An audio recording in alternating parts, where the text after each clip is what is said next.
बच्चों, हिंदी साहित्य की कक्षा में आप सभी का स्वागत है।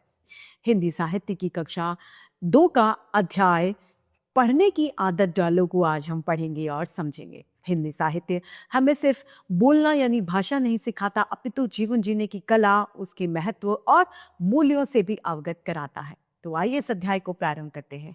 यह है अध्याय संख्या 11 पढ़ने की आदत डालो।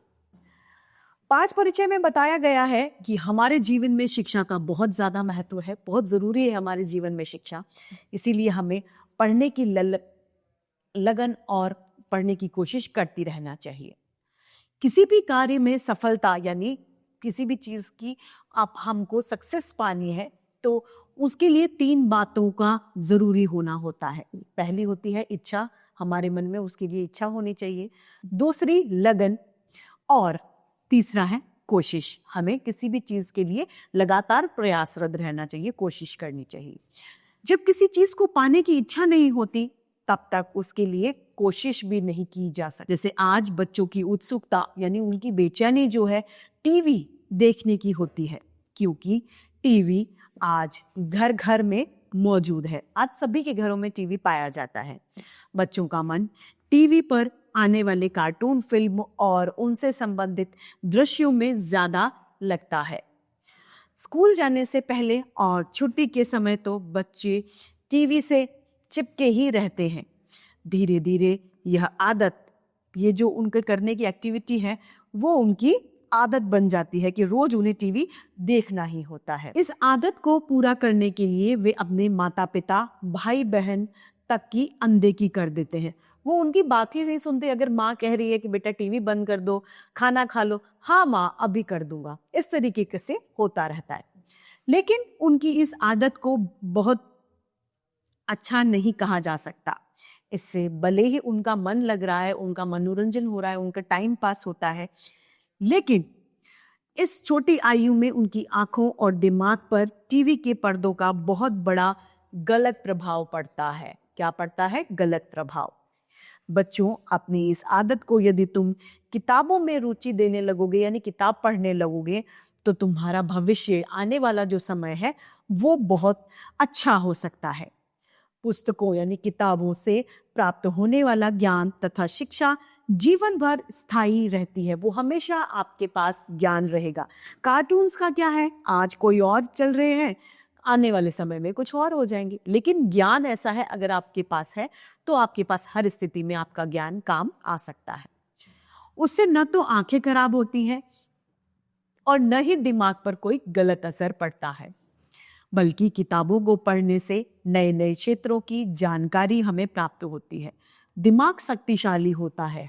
अपने आसपास के जीवन को समझने की ताकत भी हमें मिलती है। टीवी आपके सामने वे सपने जगाता है जो तुम्हारी पहुंच से बहुत दूर होते हैं।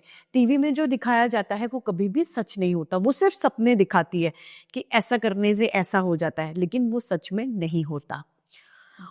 उन्हें पाने की लालसा यानी उनकी पाने की इच्छा में तुम समय से पहले ही दौड़ लगाना शुरू कर देते हो और आखिर में क्या होता है कि तुम ठोकर खा के नीचे गिर जाते हो। सपने देखना कोई बुरी बात नहीं है, लेकिन समय के साथ साथ उन्हें विस्तार देना चाहिए यानी उन्हें फैलाना चाहिए। बच्चों को अपनी छोटी सी उम्र में किताबें पढ़ने की आदत डालनी चाहिए। हर एक समय किसी न किसी किताब को अपने पास रखने और उसे समय समय पर खोलकर देखने भर से ये आदत पड़ सकती है। बार बार किताब पढ़ें तो आपको ये आदत स्वतः ही पड़ जाएगी। पुस्तकों का चुनाव तुम अपने माता पिता और गुरुजनों यानी अपने टीचर्स के साथ में कर सकते हो।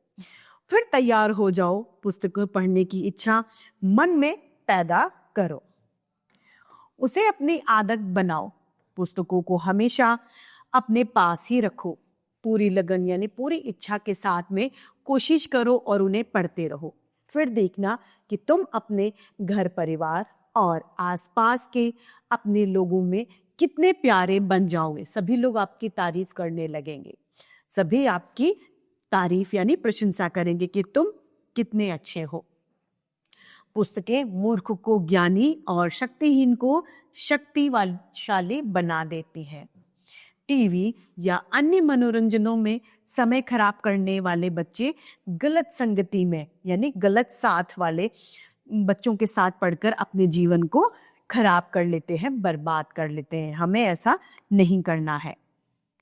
ऐसा नहीं है कि सभी टीवी देखने वाले बच्चे अपराधी बनते हैं, लेकिन उनके ऐसे बन जाने की संभावना ज्यादा बढ़ जाती है, जबकि पढ़ने वाले बच्चे धीरे धीरे तरक्की यानी उन्नति करने लग जाते हैं।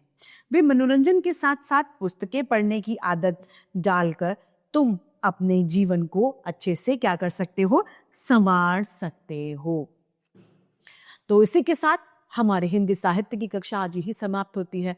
फिर से ऐसे रोचक अध्याय लेके आपके सामने प्रस्तुत होते रहेंगे। आज के लिए इतना ही, फिर मिलते हैं। धन्यवाद।